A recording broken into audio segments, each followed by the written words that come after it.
He is one of the most successful rock drummers of our time. He is considered one of the most accomplished of showmen, has earned his status as music legend, has played and recorded with some of rock's most legendary groups. This is Carmine Export, the man who drives the music.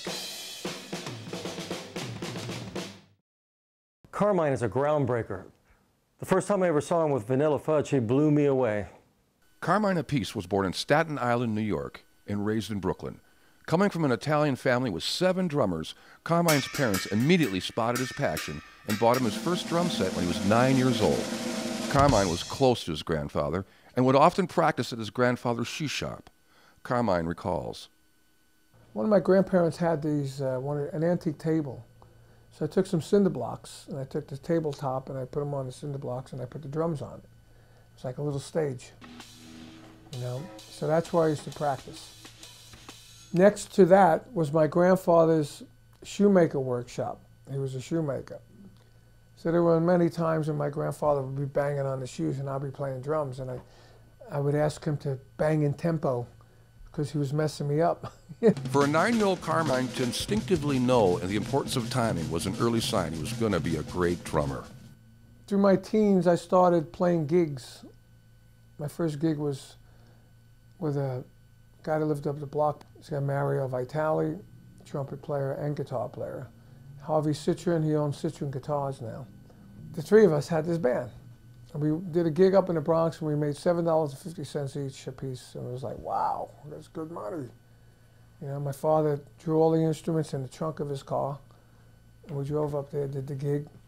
That was my first gig, and I loved it, you know, and then I started playing more gigs. Then I put other bands together, and had a name, the Vidells, music for all occasions, played weddings, bar mitzvahs, played everything.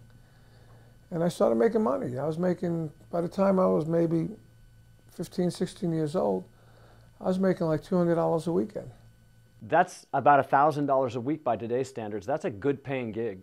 Carmine's life could have been very different. He was running around with the wrong crowd, some of the mafia's most notorious gangsters. Music probably saved my life, you know, because a lot of those people that were running in those crowds ended up being big mafia guys and killing people and murdering people. And, you know, one of the guys in my that I knew ended up being like a capo, and he's up right now serving 2 life sentences for murder.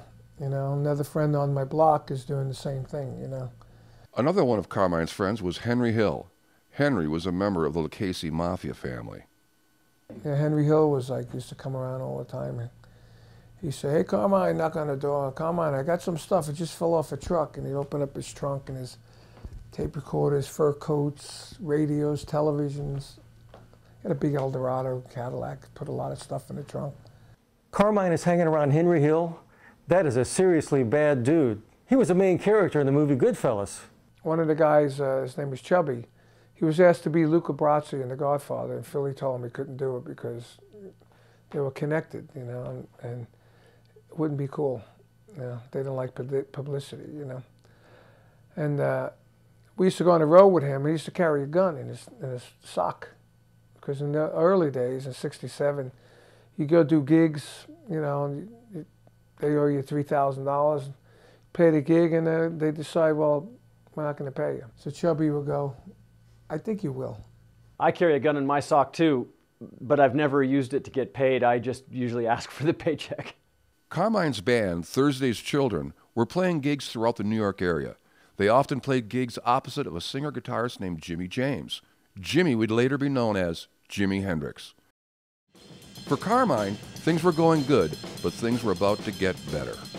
One time I was playing with this same group, Thursday's Children, at this place called the Choo Choo Club, which is where the Rascals used to play. And these guys came in, and they introduced themselves. This guy, Tim Bogert, Mark Stein, and I think Vinnie Martello. I can't remember if Vinnie was there.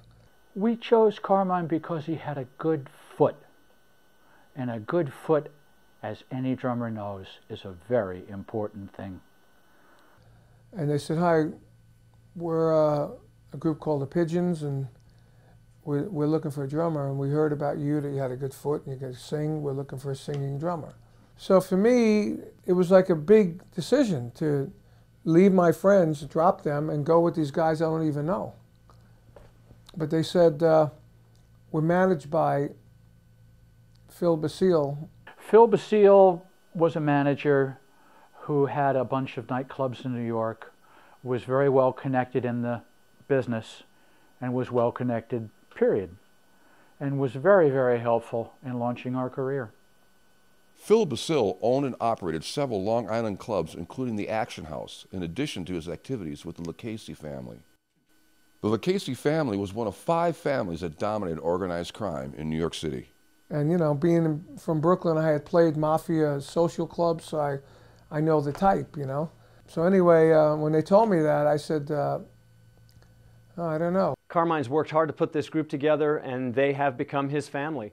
And to make that decision to go out on the road with another band based on a business decision, that's a tough one.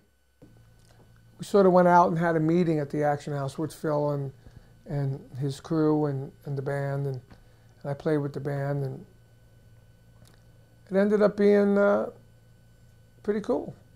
So I said, you know what, maybe I need to do this. So I did it. 9 months later, we got a single on the charts. With Carmine in the band, the Pigeons wanted to find a record deal, and Phil had a plan to make that happen. But the band would first need to find a hit song. We came up with You Keep Me Hanging On, the arrangement, and meanwhile Phil had put together a deal with Shadow Morton, who ended up producing it, and we did a demo of it, you know, and we did a one-take mono demo of the song. And then at that time, there was Scott Muni and Murray Decay were the spearheading the underground movement in the New York area of underground radio, as it was called, which was basically album-oriented radio. And they started playing the demo. They would put it like in these contests, you know, and we kept winning the contests.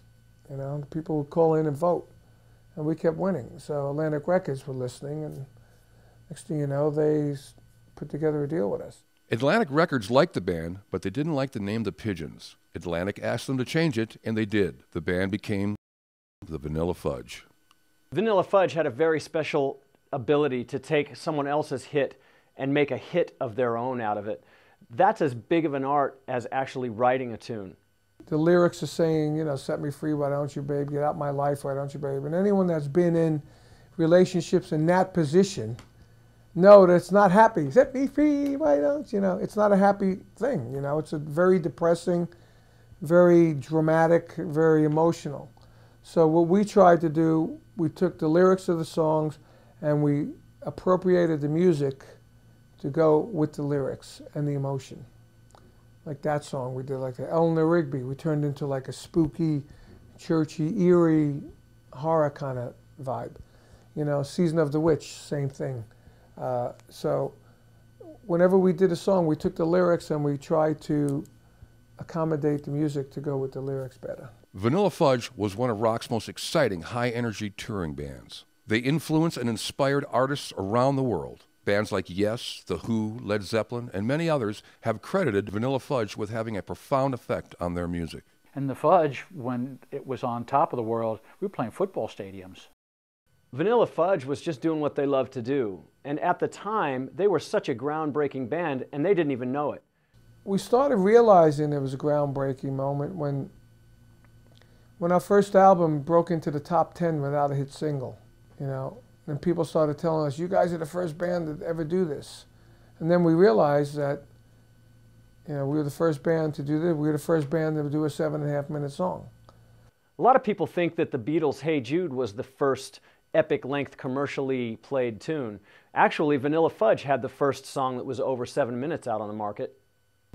And then we realized there was a lot of firsts. When I got my big monster drum set and my 26-inch bass drum, not until years later did you really realize how important this stuff was. In the early 70s, I was playing with another act, and we were performing with Led Zeppelin and the Vanilla Fudge, and I remember noticing Carmine's performance that night and how it was real central to the Vanilla Fudge's musicality and holding the whole thing together, which changed my whole outlook on what a drummer should be doing. By 1968, the Fudge, as some people call them, was well on its way to rock stardom. It was a magical time, and the record industry was starting to become big business, and among the artists, there was a real camaraderie. If you were part of the music movement in the 60s, you were part of a very tight-knit club. There was very few supergroups out there, and they all knew each other. Yeah, I mean, everybody knew everybody. You know, like with us, everybody knew our manager because he was a promoter. Everybody knew everybody. Everybody had a record deal. Everybody went on tour with everybody. Different people took different people on tour. We took Frank Zappa. We took Alice Cooper. We took Led Zeppelin, Deep Purple, Creedence Clearwater. I mean, you know, every band that became a monster band, we either took on tour or we played with them. The late 60s was a time of discovery, and new bands were trying anything that might get them attention. In the late 1950s to early 1960s, the focus was really on the music. Towards the middle 60s, that started to shift. People started to paint their faces. They were lighting their guitars on fire. They were doing anything to get attention. People would go to see the show as well as hear it. I think it was 1967, the first time we went to California. We played the Whiskey A Go-Go, and our opening band was Alice Cooper. You know, we went early to see it, you know, and we didn't get it. I mean, you know, there's this guy dressed up like a woman, you know. The funny thing I remember is he had a door frame with a door on the stage, and he would just like walk through it as part of the act, you know, and I was like, this is kind of crazy, man, you know. But then, you know, he came out and they started doing the touring and everything, and then it became a hit. Next thing I know, Cactus Days, we were opening for Alice. When these classic artists were in the studio recording, I seriously doubt any of them dreamed the music they were making would still be listened to 50 years later. But we are still listening. In the 60s, many artists would play their early demos or recordings for other artists to get feedback and opinions. On one occasion, Carmine sat in and listened to one of the all-time classics. When we were on tour with Jimi Hendrix, he invited us up to his room to listen to his new album. This is 1968, Electric Ladyland. And we listened to it on demos. And he's a very shy, introverted kind of guy. If he knew you, you know, you guys, he was cool. He's a nice, easygoing guy. But he sat like in a corner and just waited, you know, as tracks went by for people's reactions, because he really didn't know, you know, if we were going to say, oh, it's great or it sucks, you know. And that, you know, and the album became such a classic. Led Zeppelin had just recorded their first album. Carmine was given a copy just before it was released to see if they were a band Vanilla Fudge would want to have as their opening act. Carmine liked the album and they joined the tour. When Carmine met John Bonham, Zeppelin's drummer, Bonham openly admitted Carmine was one of his biggest influences. For me, the most amazing one like that was when we took Led Zeppelin on tour. And I met John Bonham, who nobody knew. Robert Plant, nobody knew. You know, the first gig, they weren't even supposed to be on the gig. You know, we already sold out. We paid half their fee. On this tour, Led Zeppelin opened for Vanilla Fudge at the Gonzaga University. The local newspaper read, "The Vanilla Fudge with Len Zeppelin." The ad copywriter made the mistake. He thought the band was some guy named Len Zeppelin. By 1967, the underground music movement was really taking off, and it was unstoppable. In the 60s, classic rock as we know it today was in the making. It would change the world, and the world would never be the same. There was all these really cool underground bands that weren't really pop bands.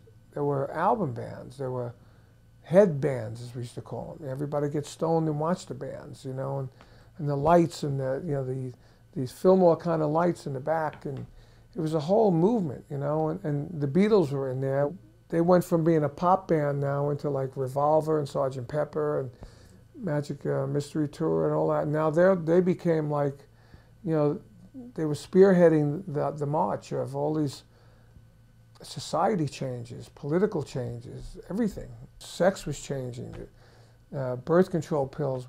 Women were getting liberated sexually, you know, and then the groupie movement. And I mean, it was just nuts. There was marijuana everywhere. People were taking LSD. And the clothes, you know, chicks wearing no bras and see-through outfits. I mean, come on, you know, it's just like, what a time to be in a rock band. Yeah. All you have to do is watch the movie Woodstock to see what a magical time the 60s were. Everything was in a state of change. Music, fashion, sex, the very way that people thought. The times were great fun. We all had hope that we were going to save the world. Peace and love, yeah. But we all believed it for a period of time. The Ed Sullivan Show featured talent from all over the world. Every major recording artist played the Ed Sullivan Show. Names like Buddy Holly, Elvis, the Beatles, Bob Dylan, the Rolling Stones, the Doors, just to name a few. Alan King once said, Ed Sullivan can't sing, can't dance, and can't tell a joke, but he does it better than anyone else. If you were a band in the 60s or 70s, you wanted to be on the Ed Sullivan Show. It just didn't get any bigger than that. So when you made the Ed Sullivan Show, you've made it. You're in the big time. But you play live. There's no miming. I mean, you're playing live. So if you suck, you suck, you know. And I remember coming down in the elevator, and in those days they had the elevator operators. I said, hey man, how many people watch this show? You know, we're all dressed up in our, you know, rock star attire. And he says, oh, about 50 million. All of a sudden, my stomach went. I said, "Oh my God, 50 million people!" You know. It's one thing to have a bad night in front of a big crowd, but to suck in front of 50 million people, that could actually end your career. Pretty scary when you think about it. Next day, our record sales, we sold another 200,000 records. By 1967, a new kind of singing group was emerging, different from the 40s and 50s. The new groups were anti-establishment. It was in their songs, in their hairstyle, in the way they dressed. With money, drugs, and nonstop partying, the new singing groups had been elevated to rock stars. Being a musician isn't so much just a job as it is a lifestyle. What was it like being a rock star in those days? You know, I mean, after all this, it was amazing, you know. Sadly, I don't know. All our bills are paid. You know, I had a Jaguar XKE. I had a 1970 Jaguar, big Rolls Royce looking one. I had 2 houses. I had, you know, girlfriends and chicks on the road every night, and multiple chicks, and you know, it was just incredible. You know, everywhere we went, we would dress up during the day just like we're going on stage. You know, I mean, no jeans, none of that. We wear velvet pants and velvet jackets and flowered shirts and scarves every day when we wake up to go to the store. With a rock star came limousines, money, drugs, sex, girls, anything you wanted. Not a bad career choice. The 60s rock stars brought something new to touring. Many of them liked to trash the hotel room. Trashing hotel rooms back in those days became such a trend that many of the rock bands that you hear in the classic rock genre actually wrote about trashing hotel rooms in their songs. But we started being crazy on the road even when we weren't the Vanilla Fudge, when we were the Pigeons. We wrecked our first room in Florida in 1966, and we wrecked it in such a way that we went out a back door and locked it and chained the front door. So it would take the maid some time to get in before they saw that the place was wrecked. We ended up actually having a warrant out for our arrest in Florida, which later in our career, when we played Tampa and we were playing to a 5,000-seat crowd, right after the gig, we had to run to the airport and get out of there because we were told that there was warrants out for our arrest and we were going to be arrested that night. One of the great forces driving the rock star party life was the groupie. By the late 60s, these girls now had a name and were proud of it. How did I discover groupies? They discovered me. Just the name of the groupies was just starting to evolve into, you know, there was always women around bands, you know, but we never had a name for them, you know. We used to call them sluts, you know. But now there was a name for them now, a groupie, and it was a kind of a name that actually women didn't mind if they liked doing that. You know, you call them a slut, they don't mind. They mind that, you know. But you call them a groupie, they go, yeah, I'm a groupie, you know. I mean, flat out, sometimes we say, are you a groupie? And they go, yeah. We go, okay.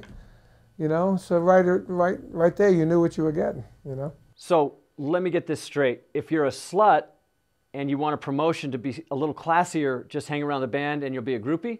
And then the groupie movie came out, you know, who I knew a couple of the main characters. I actually broke them in. But it was wild because, you know, I always had a girlfriend at home, and it was always like, well, who in the band was with them? Not me. As Vanilla Fudge was coming to an end, Carmine was forming a new band, Cactus. So the original band that was going to be Cactus was going to be me, Jeff Beck, Tim Bogert, and Rod Stewart. So now it was like me and Tim had broken up the Vanilla Fudge to do this new band called Cactus with Jeff and Rod, and then Jeff got in a car accident and Rod didn't want to do it. So we were like, oh, what do we do now? So we said, okay, there's this guy named Jim McCarty who was in Mitchell and Detroit Wheels. Once we got Jim, then he recommended Rusty Day, who sang with the Amboy Dukes, was Ted Nugent, and we put Cactus together. We did our first gig with Jimi Hendrix at the Philadelphia festival there in a stadium. Probably 30,000 people there, you know. I mean, those were the days. You know, second couple of gigs were with The Who in Texas and 15,000 seat places. We did a summer tour with Jeff Beck in '72 while we still had Cactus shows. We were going back and forth, you know. And then the next time we came back to America and we did October, it was the Jeff Beck group featuring me, Tim, and Jeff, you know. And then the next time we came back, it was Beck, Bogert, and a piece. So we sort of built it, you know. We gradually made the changeover. It wasn't just a big hype. I played a venue in a show with the Yardbirds in which Jeff Beck was performing back in 1966, and remember their road manager coming in, dumping a bag of old white corduroy pants on the floor, saying that was their band uniform, and Jeff and the boys locking themselves in restroom stalls and refusing to come out until they had a $5 draw in order to eat on that night. Beck, Bogert, and Appice were off to a great start. They were the first group to sell out the Nippon Budokan in Japan, performing a mix of Jeff Beck Group, Vanilla Fudge, and Yardbirds. No, I didn't realize how big we were, but I was thrilled to be there. Carmine and I really played well together. We were powerful, and Jeff was someone I had listened to. Oh boy, I get to do this? But life on the road can be difficult, and it wasn't long before it began to take its toll. So we wake up this day, and we go to breakfast, and we see the tour manager, and we knew the tour was sold out, and we were carrying 6, 7 roadies, full semi, full of gear, and said, okay, so what time sound check? And all that? I saw the gig's off. So what do you mean the gig's off? Jeff went home. What do you mean Jeff went home? So he had some sort of problem with him and his old lady, and he got on a plane and went home. And left everybody there. So that created a bad vibe in the band, I would think. But we still continued. We did a European tour after that. We tried to record a second album. We did it. We recorded it, and Jeff never liked it, and we never released it. Where is that album? I'd love to hear it. Tension in the band was growing, mainly between Tim Bogert and Jeff Beck. But he was such an amazing bass player that when, you know, top players would take solos, he'd be soloing right up their ass, right behind them. You know, he'd be right there with them. And that's one of the drawing cards to Tim from like McCarty, from Cactus, and Jeff Beck. But then after 6 or 8 months or a year, then they sort of get fed up with that. They want a bass player that lays on a groove. He would get intimidated and angry and really pissed off. If I had a better night, God help us all. And at that time, Jeff might have made a snide remark to Tim about something. Tim wasn't feeling good and just punched him in the face, you know, and that was the end of it. In a trio, you're either on or you're off. And on the nights we were off, if I happened to be on that night and somebody else was off, it could be a real problem. And it was, and it eventually broke up the band. That's funny, I slugged my guitar player in the face at least once a week, never broke up the band. I stayed friendly with Jeff, you know. I went to England after BBA broke up, and we were hanging out and we were writing new songs, and we ended up going in the studio with George Martin. Some of you might not know who George Martin is. He was actually known as the fifth Beatle. He is the one who produced all those great hits. So to spend the day in the studio with George Martin, yeah, that could make a difference. At the time, the manager was saying, well, we don't know if it's going to be a Beck a Peace album or just a Jeff Beck album. It ended up being Jeff Beck album, and the album was Blow by Blow. And I had co-written some songs, and I was on the album, and then they wouldn't give me any billing. I was on Epic Records also. In order for me to get my advance from Epic, it had to say Carmine Export featuring. And they didn't want to do that because they wanted this just to be a Jeff Beck album. So my managers and attorneys suggested I just blow it out. So I was really pissed off that I was going to be taken off the album. Then I was really pissed off when the album sold 2 million copies. It was the biggest Jeff Beck album he ever had. And I had writing on it that I got screwed out of. So from then on, anytime I worked with Jeff, I would get screwed. That's a tough blow to get stung out of a record that sells 2 million copies, especially back then. That's a lot of records. It's ironic that the record was called Blow by Blow. But once again, Carmine forgets the past and remains friends with Jeff. Unfortunately, Carmine is about to get stung again. When Jeff was in between bands, in between girlfriends and everything, he came out to LA and he stayed with me for like 2 weeks in my house in Los Feliz, and we just partying, And then finally, after the 2 weeks, he said, yeah, where can we go play some? Is there, I said, well, let's go to Dwayne Hitchings' house. He was a friend of mine, and he had a studio. I said, why don't we go to the studio and we can screw around? He had a studio right on Venice Beach. So we went down the beach, hung out at the beach, we played, and we ended up coming up with this whole track to People Get Ready. I programmed the drum part, I put my voice on the Mellotron for the gospel stuff, and then Jeff said, well, it'd be great if we can get Rod to sing it. And I said, yeah, it would be great. So we called Rod's house and found out where he was eating that day, and we went to the restaurant, walked in, played him a cassette, he loved it.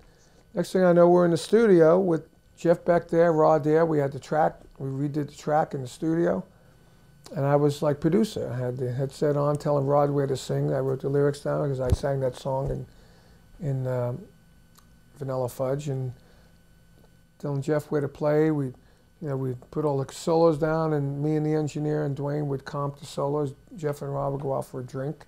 So basically all I wanted was some sort of production thing, So I told that to Jeff's manager. The record comes out, it says, my credit was thanks to the boys. And I went, you can't believe this, again. The music industry can be brutal. I always tell talent, get it in writing before you start the project. Jimmy Levine became one of the most successful pop music producers in the 1980s. Jimmy became a recording engineer working with John Lennon and Bruce Springsteen, amongst others. In 1990, Levine co-founded Interscope Records, which became Interscope Geffen A&M in 1999. Jimmy is also a friend of Carmine. Jimmy Levine has been involved with the production of more than 250 albums. Jimmy Iovine, who's the big Mongol, who I gave his first engineering job to at the record plant in 1975, was working with John Lennon. And as he was engineering, I don't think he was producing it, but I think he was engineering John Lennon's thing. And Jimmy Iovine was a friend of my brother's too. So one day, Jimmy Iovine came up and said, come down to the studio, we need you guys' help. So we went down, and he ended up doing the hand claps on whatever gets you through the night. After that, John Lennon used to pop up to their rehearsals all the time. And my brother Vinny was telling him how my mother made lasagna for Jeff Beck and Vanilla Fudge and Cactus and Rod Stewart and all those things. And he said, oh, well, I would love to have some, So she made him a pot of lasagna. We were playing Madison Square Garden 5 nights with Rod Stewart. After the show, we had a big party. So my mother says, isn't that John Lennon over there? I said, yeah. She goes, he never gave me my pan back. I said, oh. The next thing I know, she's walking over to John Lennon. She goes, hi, John. I'm Mary Appice. I'm Vinny Appice's mom. She goes, oh, great. She goes, I made you lasagna. And he goes, oh, yeah, it was delicious. She goes, oh, did you like it? She goes, yeah, it was great. She goes, can I get my pan back? It was like funny as hell. Well, I'd ask for my pan back too, but I'd have said, don't wash it, and please autograph it. Carmine's next career move would be to join up with an artist who has sold over 100 million records worldwide. Carmine joins the Rod Stewart Group. So I was in LA, and a friend of mine named Sandy Gennaro had just auditioned for Rod for the band. And he didn't get it. So I said, because he lived out here at the time, and we were friends, and, hey, what are you doing? I just auditioned to Rod Stewart. He goes, oh, cool, man. I didn't know Rod was doing audition. What's going on? He says, well, he's got his own band now. I said, oh, wow, how cool. So he said, but I didn't get it. I said, oh, he said, you should call him. I said, oh, pretty good idea. Never really thought about it. At the time, I had this KGB band with Mike Bloomfield. Mike was out of it. He was a space cadet, this guy, And Rick Gretsch was in it, and he was all drugged out again. So I called this guy, Pete Buckland. Sandy, I think, gave me the number. Pete was the tour manager for the Faces, who I knew, and he was the tour manager for the Rod Band. So I called him up, and I said, Pete, what's up, man? I heard you're looking for a drummer. He goes, yeah, we are. I said, what do we got to do? So he said, well, let me tell Rod. So he told Rod. Next thing, I get a call from Pete. Says, look, Rod thinks it's a great idea. Why don't you come down to the house, and the band is rehearsing there and auditioning there, and see if you like it. So I thought that was a switch. I wasn't auditioning. I was going there to see if I liked the band. This is a golden gig. I mean, Rod Stewart's the biggest rock icon of the time. Drummers are lined up for this gig. Carmine gets invited down to see if he likes the band. He obviously brings some pretty serious chemistry to the mix. So I said, okay. So I went down, and I was so impressed when I got to Rod's house, because I didn't realize how rich Rod was, because I pulled, I had a house in Los Feliz, a 3,000 square foot, Spanish 1926 house with a pool and jacuzzi and gated, and it was like a couple $100,000, I drive up to these giant gates in Beverly Hills. Gates buzz you in, you go up this giant, things has like a 6-car garage. It's got a circular drive, and it's probably 8,000, 9,000 square foot house. It's beautiful. So I was like blown away. I said, wow, this is unbelievable. I didn't realize Rod had this kind of money. And then I went down, Pete met me, and he brought me down to the pool house where the band was set up. And we played, and I was a little drum set there, and I played with them and everything. So Rod comes over, and he said, so what'd you think? I said, I'd love to be in the band. He says, okay. He says, it's cool. He said, you're in. He goes, I know you have fans. I'll give you a drum solo because, after playing with you on the road, I know a lot of people, love the way you play and everything. Just play like you did in Cactus, and we'll be great. I said, okay. And we went into rehearsals, massive rehearsals with him for a while. It was great. At that time, Rod Stewart was a star, but with this new group, Rod was about to become an even bigger star. I also remember when everybody was saying Rod is God, and he was selling out all the venues he was playing at the time. Playing with Rod Stewart was one of the high points in my career, because number one, we were called the Rod Stewart Group. We actually had a percentage of the tours. I made more money in that with a smaller percentage than I did with bigger percentages of the other big groups I was with. Playing with Rod 6 nights at the Forum, 5 nights at the Garden, stadiums in Australia, 35,000 people, and then play 6 nights at a 6,000 seater, 8 nights at a 7,000 seater in London, Wembley Arena 4 nights, just incredible amount of amazing gigs with Rod. Carmine was not just another drummer in the band. His chemistry with Rod was good, and Rod welcomed his creativity. Rod Stewart was a big name, but after Carmine joined the group, he became a superstar. With Rod, it got to the point of he was the captain and I was like the co-captain, and we even treated the press like that. Rod would do all the national press, and I would do all the press in each city. It was awesome because, I would do a drum solo, and Rod would go, he would trust me with the audience to make sure the audience was still riled up by the time he got back. And by then he redid his hair and changed his outfit. And he told me, he said, I could always depend on you, that I can go dry off and take a break and come back, and I know the audience is going to be riled up, And one time we were in a car, it was just funny, in Australia, and he looks at me and goes, kidding around, he goes, it's a drag being a legend. I said, yeah, I know what you mean. So So we both laughed, and he said, yeah, you're the only one in the band that could say that. And I said, that's why we're together, bro. Rod Stewart had reached such a level of rock stardom at that time. He was truly a rock icon. And for somebody of that status to recognize the chemistry that a drummer brings to the band is very special. I think that Carmine and Rod really played that out well. Rod and the boys were having a great time with the band's new success. And just when they thought things couldn't get better, Rod and Carmine wrote the biggest hit of Rod's career, Do You Think I'm Sexy? When If You Think I'm Sexy came out, it dominated the airwaves, and you couldn't turn on the radio without hearing it. When we wrote the song together, you know, he'd always look at the charts and go, I want a song like this, I want a song like that. Sexy was supposed to be a Missing You, like the Rolling Stones. It's the same kind of tempo and everything. And I went home and wrote chord structures on the piano and went to Dwayne Hitchings' house, presented it with him playing the keyboards through his studio, and he liked it. And then we, you know, recorded it until we got to the point where him and Tom Dowd and everyone liked it. Carmine's obviously got some mad songwriting skills. And I was lucky, you know. I didn't know at the time there was going to be such a huge song, you know. It was the biggest song he ever had, period. And it's like, funny, I wrote it with you. If You Think I'm Sexy, great song. In 1978, it was #1 for 4 weeks. If you watch the video, like I'm trying to play the drum parts, but you know, at the time when we recorded it, we just recorded it. I didn't even learn what drum parts I did. I just, you know, you just played from the heart, you know, not from the head, and you just played. Whatever happened, happened.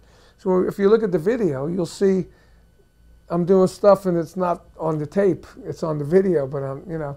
As a young drummer, I remembered seeing that clip on TV, and it stuck out to me then. Why is he playing something different than what I'm hearing?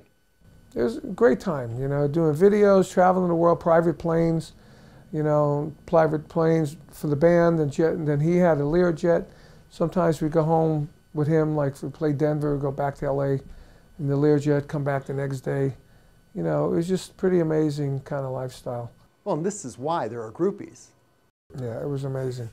And then, you know, this music started getting wimpier, even though we helped do it. Like me and Dwayne Hitchings wrote this Young Turks, which had a certain sound. We used a drum machine. We were the first band to use a drum machine that sounded like real drums on a record, and I put hi-hat and cymbals on it. And then another hit from that record, Tonight I'm Yours, the same kind of sound. But that started Rod wanting to play more lighter kind of stuff, you know.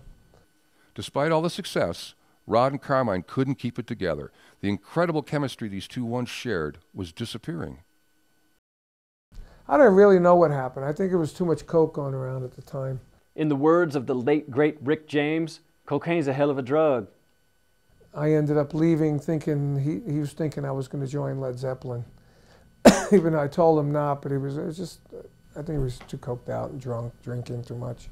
I think at the time, rock stars living in excess like that would say and hear what they wanted to. They created things in their own mind. Around that time, there was so much drugs. There was so many cocaine. And, you know, Rod being English, they're natural-born drinkers, you know. And like I said, I never liked cocaine. I tried it. I tried acid. I didn't like that. Mescaline. I never liked that zzz feeling. I was always more of a, you know, downer kind of dude. Because, yeah, I'm from Brooklyn, man. I'm naturally high energy, you know. I needed stuff to slow me down. In the late 70s, cocaine was so prevalent, even mainstream politicians admitted to the legal use of the drug. Even though many people hid their cocaine use, among rock stars, the legal use of alcohol was out of control.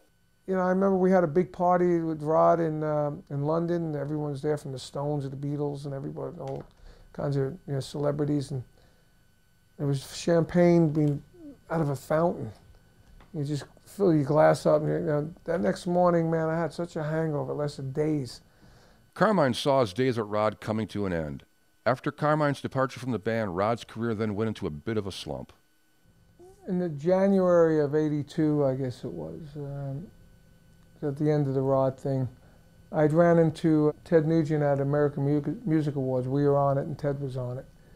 And Ted said to me, when you're done playing this wimpy rock and you want to play a man's rock, give me a call.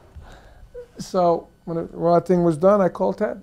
And he said, great timing, you know, I'm just about getting ready to do a new album.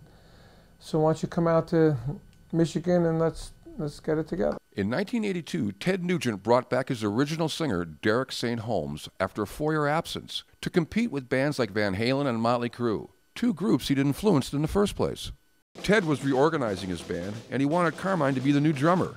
Ted said, "With Carmine Appice on drums, the tracks are sure to beat your ears into bliss." So we did the album with Ted and did a couple of videos in Michigan, and we went out on tour the whole summer. And it was a great tour.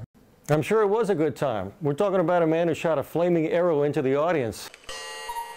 And again, on that tour, I had merchandising. I had a shirt that said "Beat Off with Carmine." And, you know, it was a good tour and everything. And then the tour ended, and then Ted went hunting, and then next time he did something else. Ted did not find success he was looking for with his new band. In fact, from 1982 to 89, Ted would release a series of moderately successful solo albums. However, in 1989, he strikes gold and platinum with his new group, Damn Yankees. I believe it was probably summertime in '83. I was in Cannes, France, and I got a call from my manager at the hotel saying, Sharon Osbourne's looking for you. In 1983, Ozzy was rocketing to the top. That would have been an exciting call to get. He said, "I don't know, I think they're looking for a drummer to replace Tommy Aldridge." I said, "Really?" So he said, "Here's her number."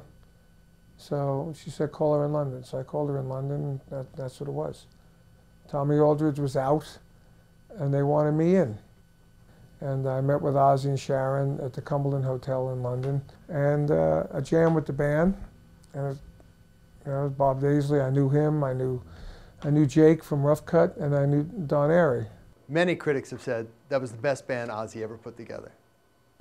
So we played great together, and then we sat down and talked over, you know, like outline of a deal. And, you know, and I blatantly told her then, I get a lot of press when I go to America, you know, so I wanted that fact to be known up front because I didn't want Ozzy or Sharon to be intimidated by it, you know. So basically, everything was great. The band played great together, and the chemistry with Ozzy had a similar feeling to the chemistry Carmine had with Rod Stewart. And the next thing I know, I'm in the studio with Ozzy. I'm in New York. We're working at the Hit Factory with Tony Bon Jovi. Tony Bon Jovi is John Bon Jovi's second cousin. He was very instrumental in John's early success. And we're fixing up the drum tracks and finishing vocals, and I'm in there, and I was associate producer on it, which is, you know, what a great credit. To come into a group like Ozzy's, which is a very well-established group, and actually get an associate producer credit on the record, that's a huge deal. After we did the album, we took a SST, the supersonic jet, over to London together, and then we did the Bark at the Moon video. Straight away, we were at this old asylum, like a sane asylum place. It was really weird. Found embryos in the bottles. You know, we were searching around the place. And, you know, and it was good. And, you know, and I let Sharon and Ozzy know that I'm looking to stay here for a while. You know, I want to help you make recordings. I want to help you write songs, you know, and do what I do and to help you. The European tour went good. I had merchandise in the European tour, just like I did on Ted. And then when we came to America, it just got weird because I was getting a lot of press. You know, I was getting weird things happening. And I was in the Motley Crue book because they were the opening act. You know, somebody cut the heads off every one of my shirts. So I asked the tour manager, "Who the hell did this?" He goes, "Go ask Sharon." You know, so I said, "Wow, that's screwed." And that's why I've never had a female manager. Another strange thing, I came in Cincinnati, I came backstage, and I had an article in the paper. And in this article, you know, I talked about the master class, talked about the tour, I talked about everything. And I come backstage and there's like 50 of these things plastered all over the backstage. That was the same day my head was cut off.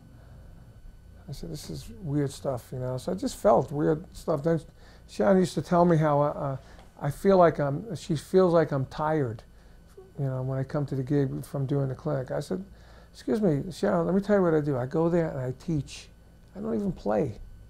So I'm not tired. There's no way I'm tired. If anything, I'm inspired to go play, you know." Meanwhile, Ozzy was tired. You know, Motley Crue would go on, they'd kick ass, and then we were off the stage ready to go on, and Ozzy would say, "Oh, I'm a bit knackered." I go, "Ozzy, come on, man, let's get together, you know? We're going to get blown off over here." You know, so it was just kind of strange. So eventually it built up to playing in Houston, Texas, and had a great show. And I saw Tommy Aldridge hanging around because he lived in Texas. And then had a great show, and the band just sounded great. One of those really great shows. Tour manager says, "Sharon wants to talk to us." I go in there, and Sharon's in there with like a smirky smile on her face. I said, "What's up, Sharon?" She goes, "I think you know." And I go, "No, I don't know. What's up?" And she basically said, "You know, your name's too big. You know, so from tomorrow on, Tommy Aldridge is going to be on the tour." I said, "Wait a minute, I have a contract with you." She goes, "Well, I'll see you in court." So that was pretty much it. So I sued them. I won, but you know, it wasn't, you know, what I wanted. I wanted to be with the band. I wanted to play. I wanted to write songs. I wanted to produce, you know. Having collars cut off your shirts and articles posted around your room seems like a pretty juvenile way to handle business. We're talking about a man who got arrested for peeing on the Alamo. It was weird. So then she said, you need to start your own band. So I did. So I started King Cobra. Carmine created King Cobra in 1983. The heavy metal band was signed to Capitol Records and immediately began to tour.